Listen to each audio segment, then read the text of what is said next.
we're buying this, and we also mentioned that if we broke below the support, the correction we would that would be just a small correction, and we did just do a small correction, came back up again, guys. So all I ask for you from you guys for this hard work is just a like and subscribe, guys. So what are we going to do today, guys? It's very simple,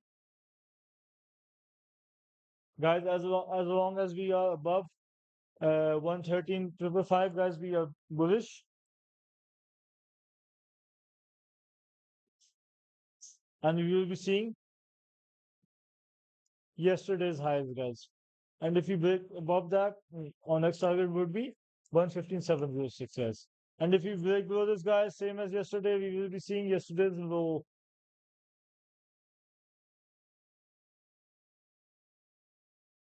So, guys, all I ask is just to subscribe and like, guys. Nothing else.